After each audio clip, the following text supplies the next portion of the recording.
Hello everyone, good evening to all of you. Welcome to the civil point institute Indore. तो guys, आज के जो practice set में question हम करने वाले हैं वो क्वेश्चन होंगे इन्वायरमेंट के, और आज से अपना कंप्लीट इन्वायरमेंट कंप्लीट हो जाएगा। सब इंजीनियर के सारे क्वेश्चन को हमने बहुत अच्छे तरीके से कर लिए हैं। ठीक है, आप ई बुक में इनके डिटेल डिस्क्रिप्शन को बहुत अच्छे से पढ़ लीजिए और अपने खुद के शॉर्ट नोट्स बना लीजिए, आपका काम हो जाएगा। ओके गाइज, तो just a minute. Question number हमारा आई थिंक क्वेश्चन नंबर 20 था। 19 में कुछ बच्चों को डाउट आ रहे थे कल, तो स्कीमिंग टैंक के बारे में आपको डिटेल में बता देते हैं। ठीक है, एक क्लासेस हम आपको भी प्रीमियर करके देंगे। आज वाईफाई नहीं चल रहा है तो हम लाइव नहीं आ पाए थे, तो कॉन्सेप्ट को ध्यान से देखिएगा। यदि आप वीडियोज़ को पहली बार देख रहे हैं तो हम आपको इन्फॉर्मेशन दे देते हैं कि हमारा क्रैश कोर्स चल रहा है, 50 डेज का क्रैश कोर्स चल रहा है सब इंजीनियर एग्जाम के लिए। तो उसको भी आप ज्वाइन कर सकते हैं, जिसके अंदर आपको complete video lecture, test series, e book सब कुछ मिलेगा। नोट्स भी उसके अंदर ऐड होता है। ठीक है, उसकी डिटेल में जानकारी के लिए आप 9340888429 पे कॉल कर सकते हैं, या फिर उससे पहले आप एक बार द सिविल पॉइंट का ऐप डाउनलोड कर लीजिए। TCP नाम से लोगो आएगा, वहाँ आपको डिटेल जानकारी मिल जाएगी और उसमें डेमो लेक्चर भी आपको मिल जाएंगे। ठीक है गाइज, तो चलिए क्लास को स्टार्ट करते हैं। ओके, क्वेश्चन क्या है आप लोग जवाब दीजिए। वीडियो को पॉज करके आज आपको जवाब देना होगा। Skimming tank for used, skimming tank का यूज कहाँ किया जाता है? स्कीमिंग टैंक क्या होता है? देखो, स्कीमिंग टैंक एक तरह का सेडिमेंटेशन टैंक ही होता है। एक तरह का सेडिमेंटेशन टैंक होता है। वी कैन से दैट एक सीवेज ट्रीटमेंट प्लांट की यूनिट होती है। सीवेज ट्रीटमेंट प्लांट है, सीवेज ट्रीटमेंट प्लांट है। एक होता है वाटर ट्रीटमेंट प्लांट, दूसरा होता है sewage treatment plant. Water treatment plant के अंदर जब हम पानी पीने के लिए सप्लाई करते हैं तो किसी सोर्स से वाटर आता है, किसी सोर्स से वाटर आता है। उस वाटर को वाटर ट्रीटमेंट प्लांट में बहुत सारी यूनिट होती हैं जिनकी हेल्प से हम पानी को साफ करते हैं, फिर उस पानी को किसी पर्टिकुलर टाउनशिप में सप्लाई करते हैं। सीवेज ट्रीटमेंट प्लांट के अंदर क्या होता है, बहुत सारी यूनिट होती हैं जिसमें जो गंदा पानी सीवर लाइन के थ्रू आता है उस पानी को साफ करते हैं, फिर किसी लैंड में या फिर किसी वाटर बॉडी में डिस्चार्ज कर देते हैं। देखना पड़ता है कि कहाँ डिस्चार्ज करने लायक है पानी। ठीक है, अब स्कीमिंग टैंक क्या होता है? सीवेज ट्रीटमेंट प्लांट की एक यूनिट होती है। थोड़ा बेसिक से लेके चलते हैं, जो लोग क्लास वगैरह नहीं पढ़े हैं उनकी कोई प्रॉब्लम नहीं होनी चाहिए। सीवेज ट्रीटमेंट प्लांट की एक यूनिट होती है। अब बोलेंगे सर ऐसे कितनी यूनिट होती हैं? देखिए, ऐसे बहुत सारी यूनिट होती हैं, हर एक यूनिट का अपना अपना काम होता है। ठीक है, हर एक यूनिट का अपना अपना काम होता है। पहले यूनिट होती है गाइज आपकी स्क्रीनिंग, पहला होता है स्क्रीनिंग। दूसरा होता है आपका ग्रिड चैम्बर। क्या होता है? Grit chamber. फिर आपका होता है स्कीमिंग टैंक। क्या होता है? Skimming tank. तो जो स्कीमिंग टैंक होता है 3rd नंबर पे आता है। इसका काम क्या होता है? जो सीवेज के साथ साथ, सीवेज यानी गंदे पानी के साथ साथ जो भी ऑयली मटेरियल आ रहे हैं, ऑयल है, ग्रीस है, सोप है, जो कुछ भी आते हैं, इनको स्कीमिंग टैंक में रिमूव करना होता है। आप बोलेंगे सर क्यों रिमूव करना है? देखिए, यदि इसको हम यहाँ रिमूव नहीं करेंगे तो बाद में जाकर के प्रॉब्लम क्रिएट करेंगे। आने वाली जो यूनिट है वहाँ प्रॉब्लम क्रिएट करेंगे। ट्रिकलिंग फिल्टर में प्रॉब्लम क्रिएट करते हैं और बहुत सारी यूनिट में प्रॉब्लम क्रिएट करते हैं। तो इनमें हम इसको रिमूव कर देते हैं। क्या क्या जनरली रिमूव करते हैं?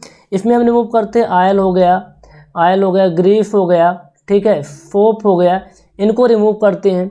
किस तरीके से रिमूव करते हैं ये भी आपको पता होना चाहिए। तो एक कंटेनर होता है, एक टैंक टाइप में होता है। ठीक है, नीचे से हमें कंप्रेस्ड एयर डालते हैं। नीचे से क्या करते हैं? कंप्रेस्ड एयर डालते हैं। जैसे यहाँ पे क्या हो रहा है, ये आपका क्या है? इनलेट है। इनलेट से क्या रहा? सीवेज आएगा इसके अंदर, इनलेट से सीवेज आएगा और हम नीचे से कंप्रेस्ड एयर देते हैं। नीचे से कंप्रेस्ड एयर डिटेल में क्लास के अंदर हम बताएं, जस्ट ब्रीफ में आपको बता देते हैं। कंप्रेस्ड एयर देते हैं। तो जो कंप्रेस्ड एयर होती है ना, ये पानी है, पानी के साथ साथ पार्टिकल होंगे, पार्टिकल भी होंगे, ऑयल एंड ग्रीस भी होंगे। तो जो ऑयल एंड ग्रीस होता है उनका झाग बन जाता है।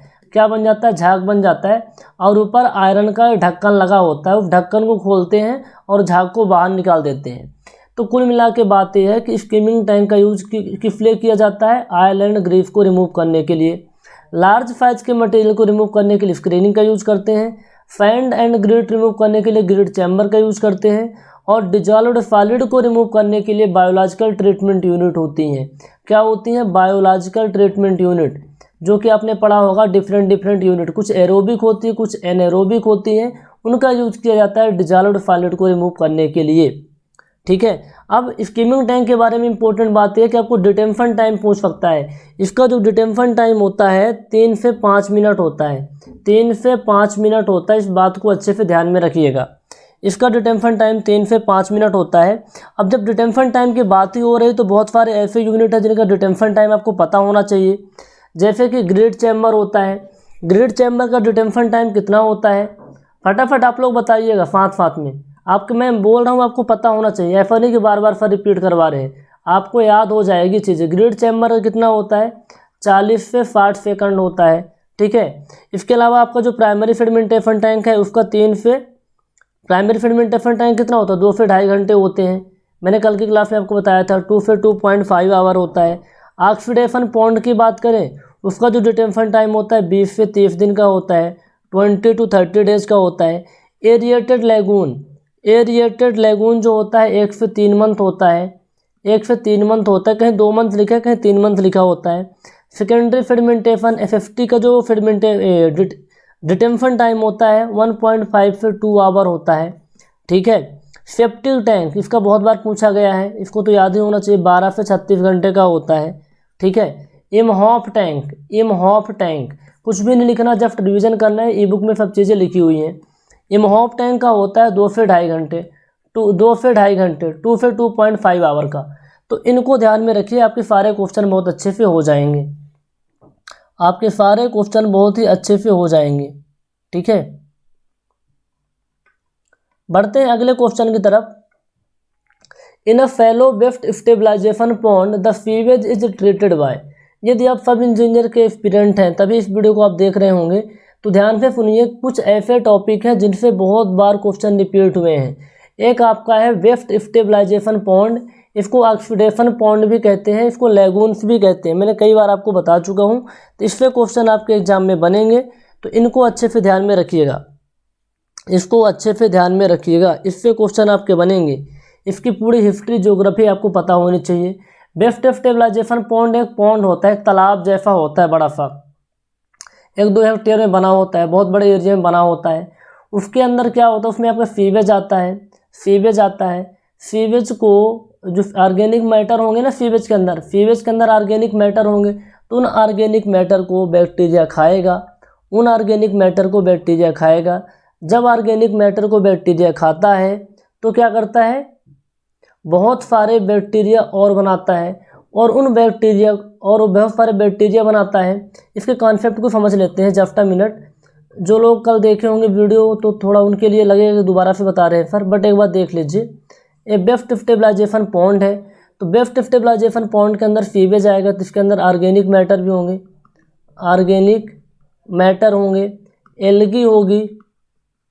एल्गी होगी और एक बैक्टीरिया होंगे, और ये आपका सूर्य भगवान है।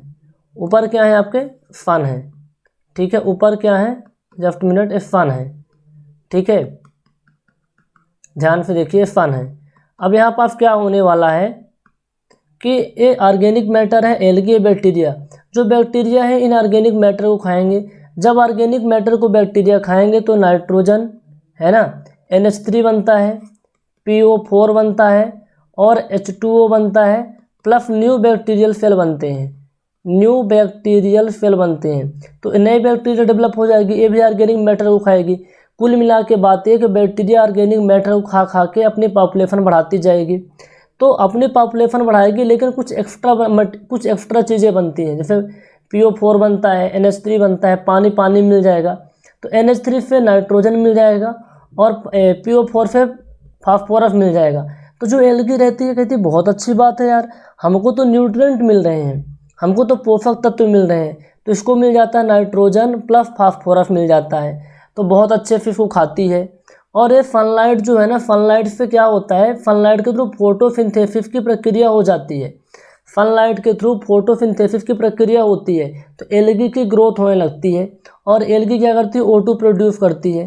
तो एल्गी जो ऑक्सीजन प्रोड्यूस करेगी वो बैक्टीरिया के काम आएगी, क्योंकि बैक्टीरिया जब ऑर्गेनिक मैटर को खाएंगे तो ऑक्सीजन कंज्यूम होगा, पानी में घुली हुई ऑक्सीजन की कमी होगी, सीवेज में जो डिजॉल्व्ड ऑक्सीजन उसमें कमी आएगी, तो उस कमी को कौन दूर कर रहा है?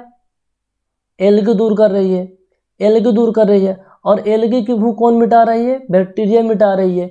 तो एक दूसरे से दोनों डिपेंडेंट हो गए ना, एक दूसरे से दोनों डिपेंडेंट हो गए, इसको बोलते हैं सिम्बायोसिस। और दूसरा नाम होता है एल्गल सिम्बायोसिस, एल्गल सिम्बायोसिस। तो यही क्वेश्चन पूछा गया है कि बेस्ट स्टेबलाइजेशन पॉन्ड में सीवेज को कैसे ट्रीट किया जाता है? Aerobic bacteria, fermentation, algae, dual action of both aerobic bacteria and algae. यहाँ पास एरोबिक बैक्टीरिया का भी रोल है एंड एलगी का भी रोल है। एनएरोबिक बैक्टीरिया नहीं है, ये एरोबिक बैक्टीरिया है, इसको ध्यान में रखिएगा। बायोलॉजिकल ट्रीटमेंट यूनिट का एक एरोबिक टाइप की यूनिट है, एरोबिक टाइप की यूनिट है। ऐसी बैक्टीरिया इसमें अंदर होती हैं जो ऑक्सीजन के प्रेजेंस में डिजॉल्व्ड ऑर्गेनिक मैटर को कंज्यूम करती, खत्म करती हैं। ओके,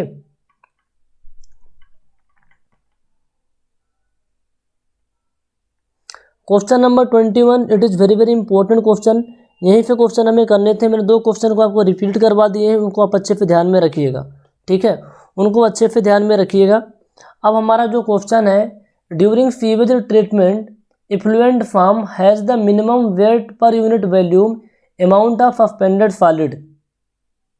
बताइए इसका आंसर क्या होगा? During sewage treatment effluent form has the minimum weight per unit volume amount of suspended solid. Secondary sedimentation tank, detritus tank, primary sedimentation tank, activated sludge process. बताइए इसका आंसर क्या होगा? क्वेश्चन नंबर 21 आपके screen पे है।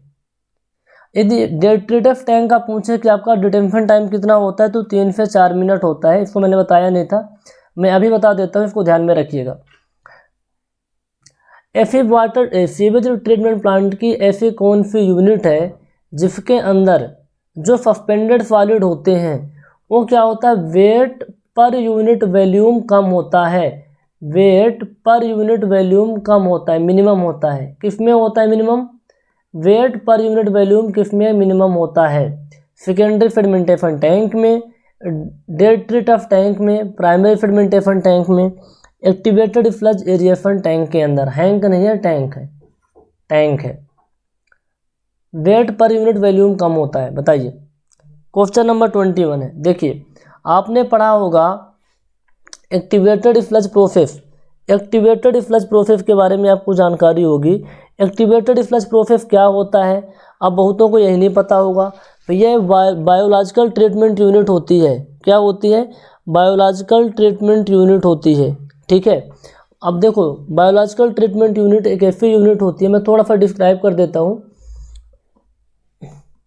आप में से बहुत लोगों को पता भी है, फिर भी देख लीजिए। बायोलॉजिकल ट्रीटमेंट बहुत इंपॉर्टेंट है, क्वेश्चन यहीं से बनेंगे, इसलिए ध्यान से देखिएगा।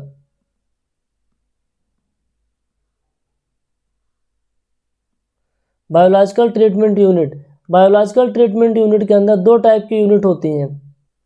पहली बात तो ध्यान में रखिए कि बायोलॉजिकल ट्रीटमेंट यूनिट के अंदर हम क्या रिमूव करते हैं? Dissolved organic matter, dissolved organic matter, मैंने क्लास में बताया था आपको ना, डिजॉल्व्ड ऑर्गेनिक मैटर रिमूव करते हैं। तो इसके अंदर बहुत सारी यूनिट होती हैं। इनमें से जो कुछ यूनिट होती हैं एरोबिक बायोलॉजिकल होती हैं, दूसरा होता है कुछ एनएरोबिक बायोलॉजिकल। तो यदि एरोबिक की बात करें, एरोबिक बायोलॉजिकल कौन कौन सी होती हैं? एरोबिक बायोलॉजिकल कौन कौन सी होती हैं? तो जस्ट मैं आपको रिवीजन करवा देता हूँ। पहला एक होता है ट्रिकलिंग फिल्टर, दूसरा होता है एक्टिवेटेड फ्लश प्रोसेस, ठीक है, तीसरा होता है oxidation ditch, oxidation ditch, oxidation ditch. Trickling filter होता है, एक्टिवेटेड फ्लश प्रोसेस होता है और ऑक्सीडेशन डिच। तो यहाँ पर जो एक्टिवेटेड फ्लश प्रोसेस है एक ऐसा है एरोबिक बायोलॉजिकल ट्रीटमेंट यूनिट जिसके अंदर डिजॉल्व्ड ऑर्गेनिक मैटर का रिमूवल होता है। तो एक कॉन्सेप्ट आता है यहाँ से, एक कॉन्सेप्ट आता है यहाँ से। अब आपको ये भी पता होना चाहिए साहब कि एनएरोबिक बायोलॉजिकल ट्रीटमेंट यूनिट कौन सी होती है। एरोबिक के मतलब हुआ कि जो बैक्टीरिया है ऑक्सीजन के प्रेजेंस में डिजॉल्व्ड ऑर्गेनिक मैटर को डाइजेशन करेगा, खाएगा पिएगा, मस्त रहेगा, ठीक है, खाएगा तो उसको कम करेगा, ठीक है, खा के कम करेगा। अब दूसरी बात यह है कि anaerobic, anaerobic biological treatment unit ये कौन कौन सी होती हैं? इनके ज़रा नाम बता दीजिए। तो इनके नाम आपके पहला तो सेप्टिक टैंक है, जहाँ से बहुत क्वेश्चन आते हैं, सेप्टिक टैंक है। दूसरा आपका इमहॉफ टैंक है, इमहॉफ टैंक है। तीसरा आपका यूएफएबी रिएक्टर है, यूएफएबी रिएक्टर है। सेप्टिक टैंक है, इमहॉफ टैंक है, यूएफएबी रिएक्टर है। इनके बारे में आपको पता होना चाहिए। एक ऐसी यूनिट है, ये है आपकी anaerobic biological treatment unit, anaerobic biological treatment unit. इनमें से सबके डिटेंशन टाइम पता होने चाहिए आपको, ठीक है। अब आते हैं काम पे। तो जो हमारा एक्टिवेटेड फ्लश प्रोसेस है, एक है एरिएशन टैंक है। एक्टिवेटेड फ्लश प्रोसेस क्या है? एक तरह का एरोबिक बायोलॉजिकल ट्रीटमेंट यूनिट है। तो इसके अंदर जो आपका सस्पेंडेड डिजॉल्व्ड ऑर्गेनिक मैटर या फिर जो भी सस्पेंडेड सॉलिड आते हैं, है ना, जो भी सस्पेंडेड सॉलिड आते हैं, ये क्या होते हैं? वेट पर यूनिट वॉल्यूम में कम होता है। इसका मतलब क्या हुआ? वॉल्यूम आपका ज़्यादा होगा, वेट कम होता है। वेट पर यूनिट वॉल्यूम कम होता है, वेट पर यूनिट वॉल्यूम कम होता है। तो क्या लिखा? Has the minimum weight per unit volume. तो वेट पर यूनिट वॉल्यूम कब ज़्यादा होगा? जब वेट आपका कम होगा, वॉल्यूम ज़्यादा होगा, उस केस में ये प्रॉब्लम होती है। उस केस में ये सिचुएशन क्रिएट होगी कि minimum weight per unit volume हो। जो भी सस्पेंडेड सॉलिड होते हैं वो बल्की होते हैं, ठीक है। कैसे होते हैं? बल्की होते हैं। बल्की के साथ उसमें मॉइस्चर बहुत ज़्यादा होता है, मॉइस्चर बहुत ज़्यादा होता है। तो ये होता है आपका एक्टिवेटेड फ्लश प्रोसेस के अंदर। मैंने डिटेल में भी बताया इसके बारे में। एक्टिवेटेड फ्लश प्रोसेस कैसा होता है? एक सस्पेंडेड ग्रोथ टाइप का होता है। सस्पेंडेड ग्रोथ टाइप का है भैया, दो टाइप के होते हैं ना, एक सस्पेंडेड ग्रोथ टाइप का होता है और दूसरा किस टाइप का होता है? Attached growth system. एक होता है अटैच्ड ग्रोथ सिस्टम, दूसरा होता है सस्पेंडेड ग्रोथ सिस्टम। क्लियर हो रही चीज़ें? ठीक है। अटैच्ड ग्रोथ सिस्टम के अंदर क्या होता है कि जो बैक्टीरिया होता है ना, किसी न किसी मीडियम से चिपका हुआ अटैच होता है, ठीक है। और सस्पेंडेड ग्रोथ सिस्टम के अंदर क्या होता है कि सस्पेंशन फॉर्म में रखा जाता है, सस्पेंशन फॉर्म में रखा जाता है। देखो, जैसे ट्रिकलिंग फिल्टर क्या होता है? अटैच्ड ग्रोथ सिस्टम में आता है। ट्रिकलिंग फिल्टर क्या होता है? अटैच्ड ग्रोथ सिस्टम में। तो ग्रेवल के ऊपर बैक्टीरिया चिपके हुए रहते हैं। जबकि एक्टिवेटेड फ्लश प्रोसेस क्या होता है? आपका सस्पेंडेड ग्रोथ टाइप का सिस्टम होता है। तो इसमें जो टैंक होता है, टैंक के अंदर जो बैक्टीरिया होते हैं सस्पेंशन फॉर्म में रखे होते हैं। टैंक के अंदर जो भी बैक्टीरिया होते हैं सस्पेंशन फॉर्म में रखे होते हैं। क्लियर हो रही चीज़ें? सस्पेंशन फॉर्म में रखे होते हैं। फिर उसमें क्या होता है कि जो बैक्टीरिया होते हैं, जो डिजॉल्व्ड ऑर्गेनिक मैटर आता है, उन्हें खाते हैं। अब आप में से जिनको भी डाउट हो कि सस्पेंडेड ग्रोथ टाइप के कौन कौन होते हैं, पहली बात तो क्लियर हो गई कि एरोबिक कौन होते हैं, एनारोबिक कौन होते हैं, सस्पेंडेड ग्रोथ टाइप के कौन होते हैं और आपके अटैच्ड ग्रोथ टाइप के कौन होते हैं। यहाँ से क्वेश्चन बनेंगे सब इंजीनियर 2022 में। एक वीडियो रिकॉर्डिंग है, आप बाद में भी देख लेना, क्वेश्चन बनेंगे। तो इस बात को आप नोट डाउन कर लीजिए। इस बात को आपको नोट डाउन तो आपको ई बुक में मिल जाएगा, लेकिन इसको ध्यान में रखिए, ठीक है। ई बुक में आपको कहीं ना कहीं डिटेलिंग मिल जाएगी कि कौन कौन से होते हैं। एक होता है अटैच्ड ग्रोथ सिस्टम, दूसरा आपका होता है suspended growth system, suspended growth system. एक होता है अटैच्ड ग्रोथ सिस्टम, दूसरा होता है suspended growth system. Attached growth system के अंदर क्या होता है? आपका ट्रिकलिंग फिल्टर आता है ना, रोटेटिंग बायोलॉजिकल कॉन्ट्रैक्टर आता है, बायो टावर्स आते हैं। इन तीनों के नाम है। ट्रिकलिंग फिल्टर आता है, रोटेटिंग बायोलॉजिकल कॉन्ट्रैक्टर आता है, बायो टावर्स आता है अटैच्ड ग्रोथ सिस्टम के अंदर। यह एक ऐसा बायोलॉजिकल ट्रीटमेंट सिस्टम होता है जिसमें बैक्टीरिया किसी न किसी मीडियम से अटैच होता है। जैसे ट्रिकलिंग फिल्टर के अंदर क्या होता है? ग्रेवल के ऊपर, ग्रेवल एक मीडियम हो गया जिसके ऊपर बैक्टीरिया चिपका हुआ होता है, ठीक है। क्लियर हो गया ना? अब इनके अंदर जो बैक्टीरिया डिजॉल्व्ड ऑर्गेनिक मैटर का रिमूवल होता है बैक्टीरिया की हेल्प से होता है। इसी तरीके से सस्पेंडेड का मतलब क्या हुआ कि जैसे एक मान लीजिए कंटेनर है और इसमें जो हम बोल्डर रख दिए, ग्रेवल रख दिए और इसके ऊपर बैक्टीरिया चिपका हुआ है, इसके ऊपर चिपका हुआ है, इसका मतलब क्या? सस्पेंडेड हो अटैच्ड हो गया। दूसरा क्या? कंटेनर में डायरेक्ट बैक्टीरिया को पानी के अंदर डाल दिया, सस्पेंशन फॉर्म में है। तो सस्पेंडेड ग्रोथ सिस्टम के एग्जाम्पल कौन कौन से हैं? पहला एग्जाम्पल इसका आपका है activated sludge process, activated sludge process. दूसरा होता है ऑक्सीडेशन डिच। क्या होता है?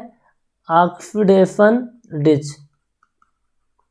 Activated flash process oxidation ditch होता है, ऑक्सीडेशन पॉन्ड होता है, क्या होता है, ऑक्सीडेशन पॉन्ड होता है। Activated flash process oxidation ditch और ऑक्सीडेशन पॉन्ड होता है। एरिएटेड लैगून्स होते हैं, एरिएटेड लैगून्स होते हैं। तो इन बात को भी आपको ध्यान में रखना है, ठीक है, इन बात को भी आपको ध्यान में रखना होगा। चलिए अगले क्वेश्चन की तरफ हम बढ़ते हैं। Question number 22 is constructed a craft the flow of sewage to detain floating matter such as oil grease it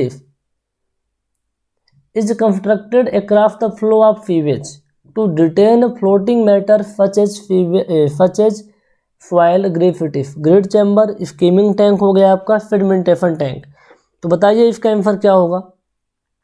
सबसे पहले क्वेश्चन को समझिए कि जो आपका फ्लो, मान लीजिए फ्लो इस डायरेक्शन में फ्लो हो रहा है, यानी सीवेज का फ्लो, एक पाइप है सीवेज की, इस डायरेक्शन में फिर सीवेज का फ्लो हो रहा है। जो डायरेक्शन में बना रहा हूँ ना, इस डायरेक्शन को देखिए, इस डायरेक्शन में सीवेज का क्या हो रहा है, इस डायरेक्शन में सीवेज का फ्लो हो रहा है, इस डायरेक्शन में सीवेज फ्लो हो रहा है। तो हम ऐसा क्या बना देते हैं, ऐसा क्या बना देते हैं कि ऑयल रिमूव हो जाए और ग्रीस रिमूव हो जाए।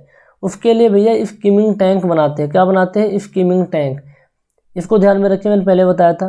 अच्छा, ग्रिड चैम्बर क्या क्या रोल होता है, ग्रिड चैम्बर क्या काम करता है। ग्रिड चैम्बर एक तरह का सेडिमेंटेशन टैंक ही होता है। ग्रिड चैम्बर भी एक तरह का सेडिमेंटेशन टैंक है, बट ये अलग है। अलग कैसे है, इसके अंदर क्या होता है क्या नहीं होता, इन बातों को आपको ध्यान में रखना होगा। इसके अंदर ग्रिड का रिमूवल होता है, ग्रिड चैम्बर के अंदर ग्रिड का रिमूवल होता है।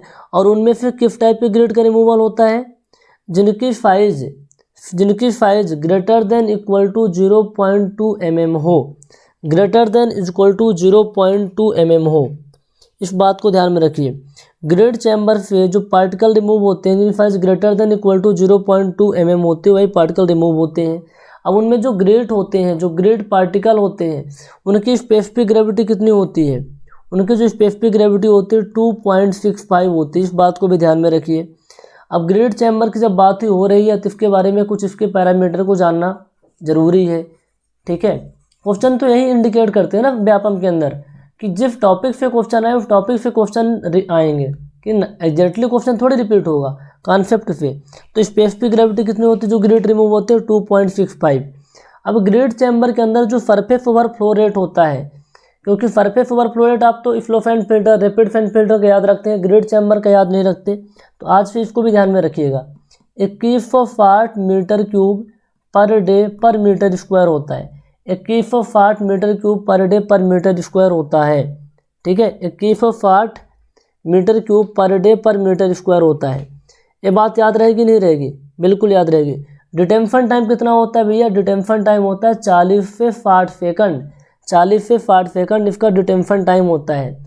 इसमें जो हॉरिजॉन्टल फ्लो वेलोसिटी होती है, ग्रिड चैम्बर के अंदर जो सीवेज का फ्लो होता है, ये होता है 0.15 से 0.30 मीटर पर सेकंड, 0.15 से 0.30 मीटर पर सेकंड।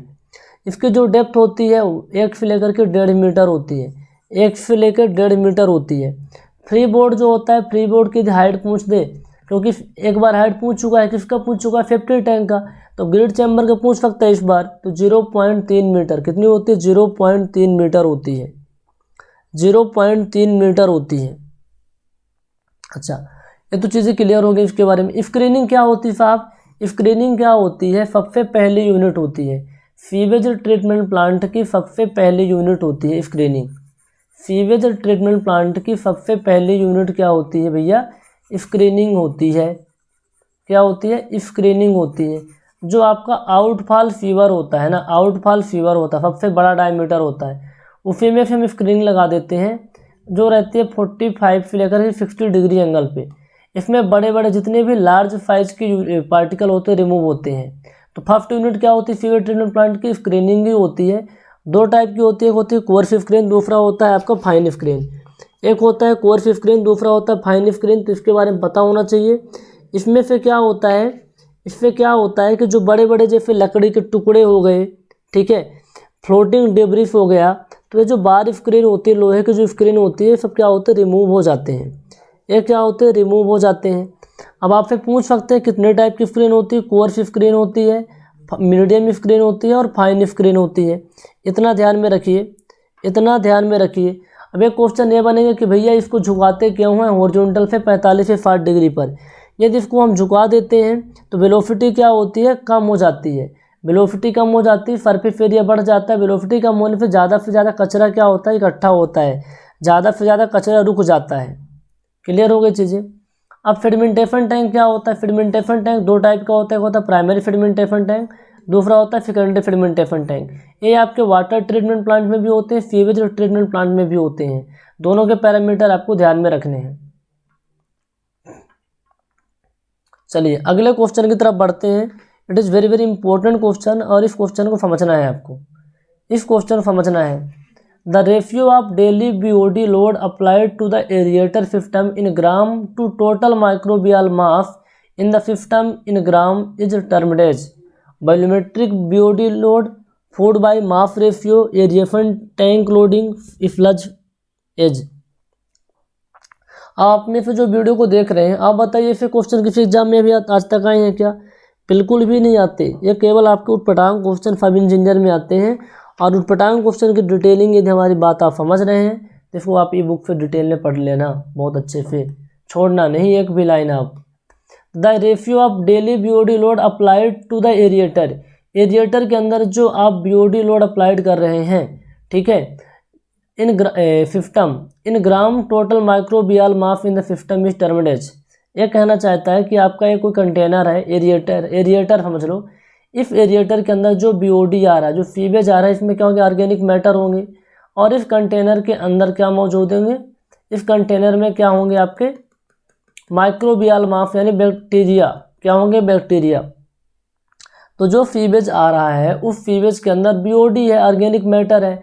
तो ऑर्गेनिक मैटर क्या हो गया, ऑर्गेनिक मैटर जो हो गया वो भोजन हो गया, फूड हो गया ना, वो क्या हो गया, फूड हो गया। और इस एरिएटर के अंदर जो भी बैक्टीरिया होंगे उस फूड को खाएंगे, उस फूड को खाएंगे। तो कुल मिलाकर रेशियो किसका होगा, रेशियो किसका होगा, फूड बाय माइक्रोबियल बैक्टीरिया। कहने का मतलब है जो रेशियो होने वाला है फूड यानी भोजन क्या है, ऑर्गेनिक मैटर। तो ऑर्गेनिक मैटर जितना आ रहा है प्लस जितने बैक्टीरिया कंटेनर में मौजूद हैं, तो food by mass ratio M पर होगा, क्या होगा, फूड बाय मास रेशियो। इसमें से भी कन्फ्यूजन होगा। फूड का मतलब क्या है यहाँ पर, ऑर्गेनिक मैटर से, और मास का यहाँ पर एम का मतलब है आपके माइक्रोबियल से, माइक्रोबियल मास से, बैक्टीरिया से।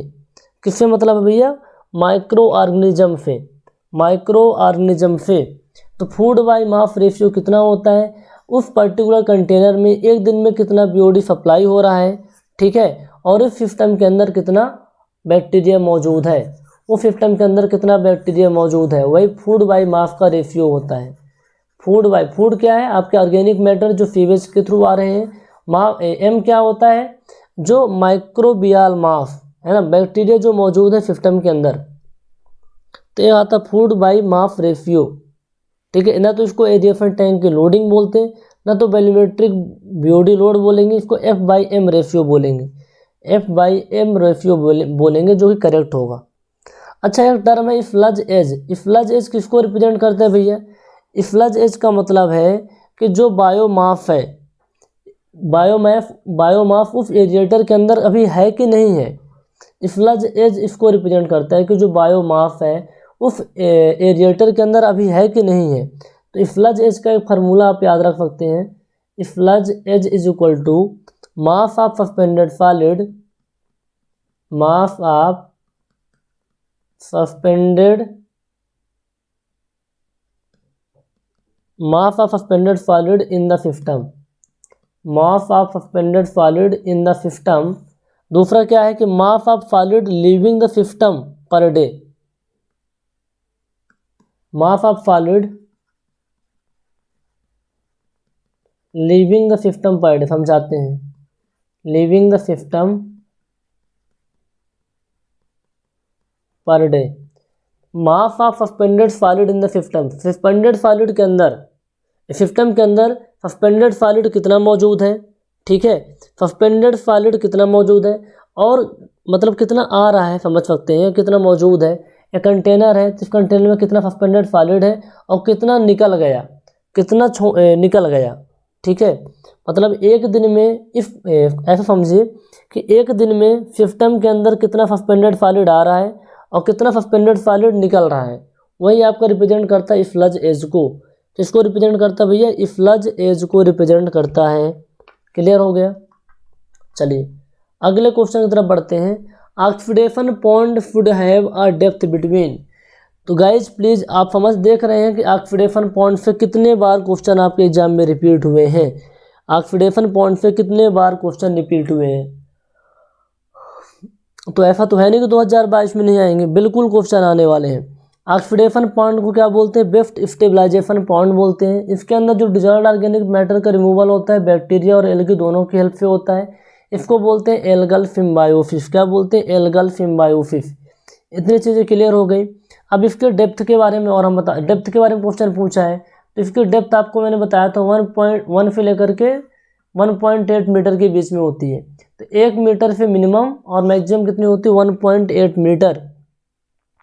अब डिटेंशन टाइम कितना होता है? सीवेज कितने मिनट तक रुकता है, इसके अंदर कितने दिन तक रुकता है? तो इसका जो डिटेंशन टाइम होता है भैया 15 से 30 दिन का होता है। कितना होता है? 15 से 30 दिन का। लेंथ बाय जो विड्थ का रेशियो है वो 3 होता है। इसकी लेंथ 750 मीटर से ज़्यादा नहीं होनी चाहिए। Length should not be greater than कितना? 750 मीटर। अब इस आपके ऑक्सीडेशन पॉन्ड के अंदर जो भी ऑर्गेनिक मैटर आ रहे हैं, डिजॉल्व्ड ऑर्गेनिक मैटर आ रहे हैं, उनको बैक्टीरिया खाएगा तो इसका जो फ्लज ऑफ बॉटम में डिपॉजिट होगा तो किस रेट से डिपॉजिट होता है? वो 2 से 5 सेंटीमीटर पर ईयर होता है।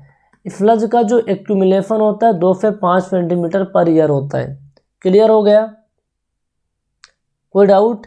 कोई डाउट नहीं होगा ऑक्सीडेशन पॉन्ड के बारे में। ऑक्सीडेशन पॉन्ड के बारे में अब तो कोई डाउट नहीं होगा। इसको बेस्ट स्टेबलाइजेशन पॉन्ड बोलते हैं। इसके अंदर एल्गल सिम्बायोसिस है ना, ड्यूअल एक्शन होता है। ड्यूअल एक्शन यानी एक तो बैक्टीरिया भी रहता है, एरोबिक बैक्टीरिया, दूसरा क्या होता है आपका एल्गी भी रहता है। दोनों का रोल होता है, दोनों का रोल होता है इसके अंदर। ठीक है, जस्ट मिनट गाइस। ओके, अब अगले क्वेश्चन की तरफ बढ़ते हैं। It is very very important question. इसको आप बताइए। Disposal of sewage effluent.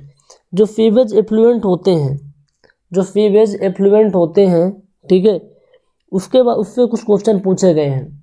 Which of the following is not a preventive measure of for sewage thickness. Sewage thickness का प्रिवेंटिव मेजर इनमें से कौन सा नहीं है? सीवेज थिकनेस का इनमें से प्रिवेंटिव मेजर कौन सा नहीं है? Use of sandy of loamy sand, rotation of crop, providing under drainage, applying in larger depth. तो हमारे देखिए इसमें आपको एक टर्म मिल रहा है सीवेज थिकनेस। ये मतलब क्या होता है? इसको किसको रिप्रेजेंट करता है? देखिए जब हमारा गंदा पानी सीवेज ट्रीटमेंट प्लांट में पूरी तरीके से साफ हो जाता है, तो जो बाद में जो इफ्लुएंट निकलता है ना, इफ्लुएंट निकलता है, उस इफ्लुएंट को कहाँ छोड़ोगे आप? है ना, लास्ट में आपने ट्रीट कर दिया। क्योंकि ऐसे पानी को आप छोड़ देंगे, किसी गंदे पानी को आप डायरेक्टली नहीं छोड़ सकते, उससे पहले उसको साफ करना होता, आपने साफ कर लिया। अब मान लीजिए किसी लैंड सरफेस में आप छोड़ रहे हैं, किसी लैंड सरफेस में छोड़ रहे हैं या फिर किसी वाटर बॉडी के अंदर मिला रहे हैं, तो बहुत सारे पैरामीटर होते हैं जो कि मैंने क्लास में आपको बताया था, आपको याद ही होगा। तो सीवेज थिकनेस एक टर्म आएगी। कैसे आएगी देखिए। अब हमने क्या किया, जो एफ्लुएंट है, ये आपको क्या है? एफ्लुएंट है। इस एफ्लुएंट को मैंने एक ज़मीन पे छोड़ दिया। ज़मीन का कोई एक टुकड़ा था, मतलब पार्ट था, उसमें मैंने क्या किया, हमारी ज़मीन थी, ज़मीन में मैंने छोड़ दिया। तो जो पानी है, सीवेज है, इसमें क्या होगा? आएगा। और इस ज़मीन में क्या होता है? वाइड्स होते हैं। ज़मीन में क्या होते हैं? वाइड्स होते हैं, वाइड्स होते हैं। तो पानी पास करता जाएगा, पास करता जाएगा। अब जो सॉइल के अंदर जो ज़मीन है, उसके अंदर जो पोर्स हैं जिसमें वाइड्स हैं, उसमें क्या होंगे? जो पार्टिकल होंगे, वो क्या होंगे? उसके अंदर फिल होते जाएंगे, जमा होते जाएंगे। जब पूरे के पूरे वाइड्स पूरी तरीके से पैक हो जाएंगे, क्लॉग्ड हो जाएंगे, we can say that clogged हो जाएंगे, ठीक है, पैक हो जाएंगे, तो पानी पास ही नहीं करेगा। पानी क्या होगा? पास ही नहीं करेगा, पानी ऊपर ज़मीन पे भरा रहेगा। पानी पास ही नहीं करेगा, पानी ऊपर ज़मीन पे भरा रहेगा। और ये जो सिचुएशन होती है, फॉयल की इस सिचुएशन को या फिर इस फिनोमेना को हम कहते हैं फीवेज थिकनेस। फॉयल की इस सिचुएशन को, इस फिनोमेना को क्या कहते हैं? फीवेज थिकनेस कहते हैं। क्लियर हो गई चीज़ें? फीवेज थिकनेस कहते हैं। तो ये प्रॉब्लम ना हो तो हम क्या करें? इसको हमें रोकना है। तो इसको रोकने का क्या तरीका है? जैसे आप फीवेज को किसी कंटिन्यूसली किसी लैंड पे आप छोड़ रहे हैं तो फॉयल के जो पोर्स है, जो वाइड्स है, क्या होंगे? पूरी तरह पैक हो जाएंगे किससे? फीवेज के मैटर, है ना, फीवेज के मैटर से। तो इस फिनोमेना को हम बोलते हैं फीवेज थिकनेस। अब फीवेज थिकनेस के प्रिवेंटिव मेजर क्या क्या हैं? हम ये सोचते हैं कि भैया फीवेज थिकनेस की प्रॉब्लम आए ही ना, ऐसा हम क्या जुगाड़ करें कि फीवेज थिकनेस की प्रॉब्लम आए ही ना। फीवेज थिकनेस की प्रॉब्लम आए ना मतलब जो वाइड्स है वो क्लॉग्ड ना हो। तो उसके लिए आपको बहुत सारे प्रिवेंटिव मेजर्स हैं जिनके बारे में हम एक एक करके आपको बताते हैं। यदि उनको आप समझ लेंगे तो आपके सारे क्वेश्चन आपके बहुत अच्छे, इनको आप टिक कर पाएंगे कि क्या कौन सा ऑप्शन करेक्ट होगा। हालांकि जो ऑप्शन करेक्ट होगा ऑप्शन नंबर डी होगा कि अप्लाइंग इन लार्जर डेप्थ। ये कोई तरीका नहीं होता, इसके अलावा तीनों तरीके होते हैं। इसके अलावा आपके तीनों तरीके होते हैं। तो सबसे पहले तरीके के बारे में देख लेते हैं। पहला तरीका हो सकता है pre treatment of sewage. Pre treatment, यदि फीवेज को पहले से आप प्री ट्रीटमेंट फीवेज को पहले से ट्रीटमेंट प्रोवाइड कर देते हैं, फिर आप देख लेते हैं कि भैया इस जो आपका ब्यूरो ऑफ इंडियन स्टैंडर्ड की जो कंडीशन है उसको फॉलो कर रहा है, बीओडी वगैरह की लिमिट फिर कितनी है, कैसी होनी चाहिए, उसको फॉलो कर रहा है, तो आप उसको आप अगर अप्लाई करें ज़मीन में तो ये प्रॉब्लम होने के चांस बहुत ही कम होते हैं। ठीक है। दूसरा है आपका रोटेशन ऑफ क्रॉप। ठीक है, रोटेशन ऑफ क्रॉप, जिसमें रोटेशन ऑफ क्रॉप जो आप ज़मीन पे फसल बोते हैं वो फसल का आप रोटेशन मतलब चेंज करते रहें। डिजायरेबल है भाई ज़मीन पे, अभी पहले रबी पे अपने गेहूँ बोए, दूसरे रबी पे धान बोइए, मतलब अलग अलग उसको क्रॉप का रोटेशन करते जाइए। यदि क्रॉप का आप रोटेशन करेंगे तो बहुत ही कम चांस है कि जो वाइड्स हैं वो क्लॉग्ड होंगे। इससे भी होता है, सीवेज थिकनेस को भी रोकता है। दूसरा तरीका है कि आपकी जो ज़मीन है, ज़मीन के नीचे से आप अंडर ड्रेनेज सिस्टम बना दीजिए। अंडर ड्रेनेज सिस्टम बना दीजिए। यदि आप अंडर ड्रेनेज सिस्टम बनाएंगे तो पानी बह जाया करेगा, पानी बह जाया करेगा। ठीक है, बहुत सारे ऐसे आप पाइप बिछा दो अंदर कि परकोलेटेड पाइप बिछा दो कि सब पानी बह जाया करे, उससे क्या बोलते हैं, उससे भी सीवेज थिकनेस की प्रॉब्लम नहीं होगी। ठीक है। अब यह क्या आप देखा आप डेप्थ ऑफ सीवेज, क्या हम सीवेज जो अब डेप्थ है ना, जो सीवेज लैंड है उसकी एकदम डेप्थ को बढ़ा देते हैं, तो आप बढ़ा नहीं सकते ना, उसमें बहुत सारे पैरामीटर होते हैं कि क्लाइमेटिक कंडीशन क्या है, ड्रेनेज फैसिलिटी है कि नहीं है, किस टाइप की फसल बोई जाती है, सॉइल की कैरेक्टरिस्टिक्स क्या है, इन सब पर डिपेंड करता है। इसलिए अपन डेप्थ को नहीं बढ़ा सकते, इसलिए अपन डेप्थ को नहीं बढ़ा सकते। ठीक है, डेप्थ नहीं बढ़ा सकते। और क्या कर सकते हैं इसको रोकने के लिए, आप एक काम करिए ना, हमेशा मतलब जिस मान 10 दिन तक आपने किया, डिपेंड करेगा सिचुएशन क्या है, ज़मीन कैसी है, आप उसमें कंटिन्यूसली आप सीवेज का फ्लो मत करवाइए, इंटरमिटेंट करवाइए। ध्यान सुनिए, इंटरमिटेंट का मतलब कुछ दिन हो सकते हैं, कुछ घंटे हो सकते हैं, अकॉर्डिंग टू सिचुएशन। कुछ टाइम तक के लिए फिर सीवेज का फ्लो करवाइए ज़मीन पे, फिर रोक दीजिए, फिर कुछ टाइम बाद करवाइए। तो इससे भी ये प्रॉब्लम को एलिमिनेट कर सकते हैं। ठीक है, एलिमिनेट कर सकते हैं। दूसरा है कि मान लीजिए जहाँ सीवेज थिकनेस की प्रॉब्लम हो गई है तो बहुत सारे इक्विपमेंट आते हैं जिन्हें क्लॉग को तोड़ने के लिए। ठीक है, अब इसमें ऐसा नहीं है कि आपने सीवेज थिकनेस की प्रॉब्लम हो गई या फिर से आप सीवेज को पेलते जा रहे हैं, ऐसा नहीं करना है। उसके जो क्लॉग्ड बन गए हैं उनको कुछ इक्विपमेंट आते हैं, सूटेबल इक्विपमेंट, उनसे तोड़ना होता है। ठीक है, तो ये सारे प्रिवेंटिव मेजर्स हैं, ये सारे प्रिवेंटिव मेजर हैं, लेकिन अप्लाइंग इन लार्जर डेप्थ आपको प्रिवेंटिव मेजर नहीं है। तो इस बात को भी ध्यान में रखिएगा, याद रहेगा। ओके, चलिए अगले क्वेश्चन तरफ बढ़ते हैं। ये क्वेश्चन आपका पॉल्यूशन से है ना, प्रदूषण वाले चैप्टर से आज तक केवल 2 क्वेश्चन ही पूछे गए हैं, जिनमें से क्वेश्चन जो टाइप है उसको मैं करवा देता हूँ। ठीक है, जिनमें से क्वेश्चन जो टाइप है इसको मैं करवाता हूँ, इसका आंसर आप लोग बताइए। The parts million of oxygen in air is nearly, the parts million in oxygen in air is nearly, बताइए क्या होगा, कमेंट करके बताइए इसका आंसर क्या होगा। पता होगा ना, आपने ये बुक पढ़ी होगी तो मैंने बताया था ये बुक के अंदर आपको, तो चीज़ें क्लियर ही होंगी। ठीक है, अब एयर क्या होती है, एयर जो होती है ना, एयर टर्म यानी हवा जो होती है बहुत सारी गैसेस का मिक्सचर है, बहुत सारी गैसेस का मिक्सचर है। बोलेंगे साहब कौन कौन सी गैसेस होती है इसके अंदर, तो इसके अंदर जो गैसेस होती हैं आपके नाइट्रोजन, 78% तो नाइट्रोजन होता है। ऑक्सीजन लगभग एवरेज मिले तो 21% होता है। आर्गन होता है, आर्गन आपका 0.93% होता है। कार्बन डाइऑक्साइड जो होता है 0.04% होता है। ये तो वैल्यू आप पढ़े होंगे 10th क्लास में, पढ़ लेते हैं, इससे पहले भी आप पढ़ते आए हैं। Nitrogen 78%, oxygen 21%, argon 0.93%, carbon dioxide 0.04%। इसके अलावा भी थोड़ा सा ट्रेस अमाउंट में आपका neon, helium, methane, krypton, hydrogen, water vapour, ये सब होते हैं हवा के अंदर, ये सब होते हैं हवा के अंदर। तो the parts million of oxygen in air, वो पूछ रहा है कि जो हमारा एयर का जो ऑक्सीजन का जो पार्ट होता है एयर के अंदर, मिलियंस में यदि हम देखें, यदि 100 पार्ट आपका एयर का है तो कितने पार्ट आपका ऑक्सीजन का होगा, मिलियंस के टर्म में पूछ रहा है, मिलियंस के टर्म में पूछ रहा है। तो जो एग्जैक्टली ऑक्सीजन का परसेंट होता है वो 20.95% होता है। 100% में 20.95% होता है। यदि 100 पार्ट आपका एयर है तो 20.95% उसका क्या होता है, ऑक्सीजन होता है। तो एक पार्ट ऑफ एयर में ऑक्सीजन कितना होगा, एक पार्ट ऑफ एयर में कितना ऑक्सीजन होगा। यदि ऑक्सीजन एयर के 100 पार्ट है, एयर के 100 पार्ट है, 100 पार्ट में 20.95% क्या होता है, ऑक्सीजन होता है। तो एक पार्ट एयर में ऑक्सीजन कितना होगा, 20.95/100। इसका आंसर कितना आ जाएगा, 0.2095 पार्ट्स, 0.2095 पार्ट्स। एक पार्ट एयर में ऑक्सीजन जो होगा 0.2095 पार्ट्स होगा। ठीक है, ये तो क्लियर हो गया ना।